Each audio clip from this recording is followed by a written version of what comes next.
আসসালামু আলাইকুম।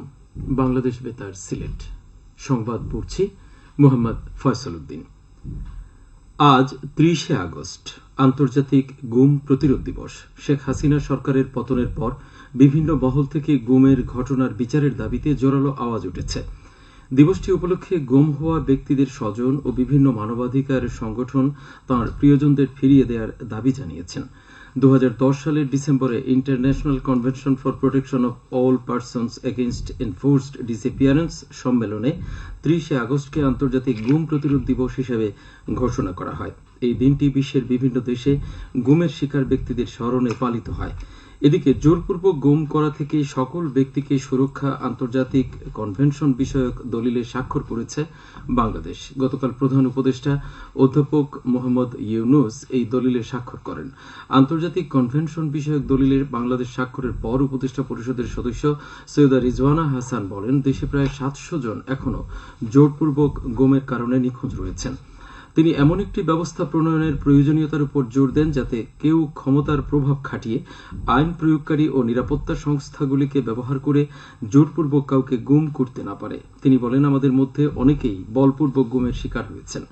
আমরা কনভেনশনে স্বাক্ষর করেছি যাতে কেউ সরকার বিরোধী কার্যকলাপ, আইন শৃঙ্খলা পরিস্থিতির অবনতি এবং জাতীয় নিরাপত্তার নামে অভিযোগ করে কোনো বাহিনী বা অন্য যে কোনো উপায়ে কোনো নাগরিককে জোরপূর্বক গুম করতে না পারে। গত কয়েকদিন যাবৎ উজানে বৃষ্টিপাত কম হওয়ায় মৌলভীবাজারের সার্বিক বন্যা পরিস্থিতির কিছুটা উন্নতি হয়েছে। তবে জুড়ি নদী, হাকালুকি ও কাওয়াধিকি হাওরের পানি এখনো কমেনি। জেলা প্রশাসন জানায়, রাজনগর, কুলাউড়া, জুড়ি, বড়লেখা ও মৌলভীবাজার সদর উপজেলা এবং কুলাউড়া, বড়লেখা ও মৌলভীবাজার পৌরসভার প্রায় ২.৫ লাখ মানুষ এখনো বন্যা আক্রান্ত। ৯২টি আশ্রয়কেন্দ্রে আশ্রয় গ্রহণকারী লোকসংখ্যা প্রায় ৭,০০০।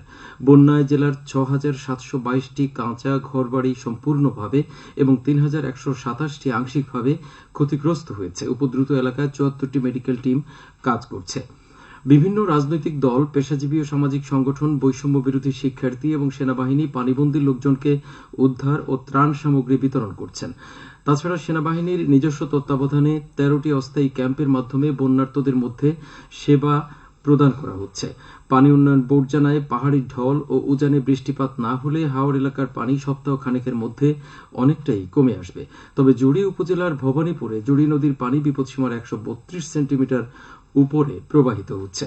এদিকে হবিগঞ্জে বন্যা কবলিত ৬টি উপজেলার পরিস্থিতির আরও উন্নতি হয়েছে।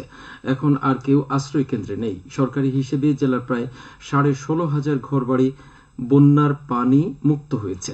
যদিও নিম্নাঞ্চলে কিছু কিছু এলাকায় এখনো পানি রয়েছে। বন্যা কবলিত হবিগঞ্জ সদর, চুনারুঘাট, মাধবপুর, শায়েস্তাগঞ্জ, নবীগঞ্জ ও বাহুবল উপজেলার ৪টি আশ্রয় কেন্দ্র থেকে মানুষ বাড়ি ফিরেছেন। বন্যা কবলিত এলাকায় ৪৯টি মেডিকেল টিমের মধ্যে এখনো মাঠে কাজ করছেন ১২টি টিম।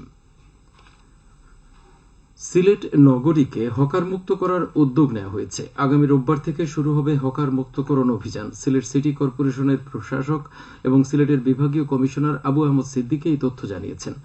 তিনি বলেন, ১ সেপ্টেম্বর থেকে কোনো হকার রাজপথে থাকতে পারবে না। এ ব্যাপারে পদক্ষেপ নেওয়া হচ্ছে। লালদিঘির পার হকার্স মার্কেটে হকারদের জন্য নির্ধারিত স্থানে তাদের চলে যেতে হবে। এ আদেশ অমান্য করলে আইনানুগ পদক্ষেপ নেওয়া হবে। এ বিষয়ে সবাইকে সচেতন করতে ইতোমধ্যে নগর জুড়ে মাইকিং শুরু করা হয়েছে। আইন শৃঙ্খলা পরিস্থিতি ও প্রশাসনিক কার্যক্রম এবং বিভিন্ন উন্নয়নমূলক কাজ গতিশীল রাখতে মতবিনিময় সভা অনুষ্ঠিত হয়েছে গতকাল মৌলভীবাজারের কুলাউড়া উপজেলা পরিষদে। এতে সভাপতিত্ব করেন উপজেলা প্রশাসক ও উপজেলা নির্বাহী অফিসার মোহাম্মদ মহিউদ্দিন।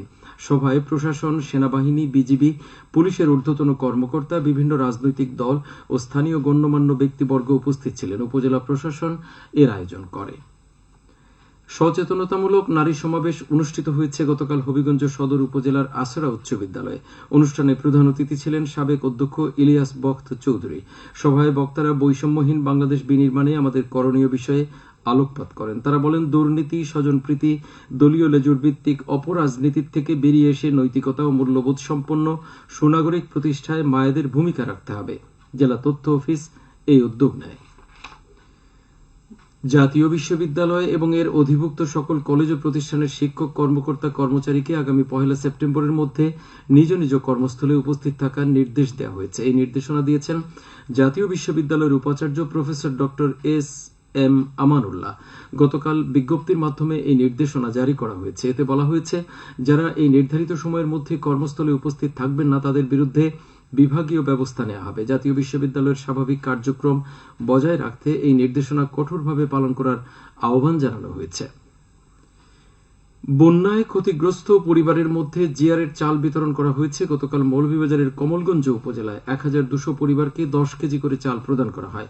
ইউনিয়ন পরিষদের চেয়ারম্যান ইফতেখার আহমেদ বদরুল এসব চাল বিতরণ করেন। সবশেষে আবহাওয়া। সন্ধ্যে 6টা পর্যন্ত পূর্বাভাসে বলা হয়েছে, সিলেট সহ পার্শ্ববর্তী এলাকায় আজ কোনো সতর্কবাণী নেই এবং কোনো সংকেত দেখাতে হবে না। আজ সিলেটে সূর্যোদয় হয়েছে 5টা 33 মিনিটে এবং অস্ত যাবে 6টা 12 মিনিটে।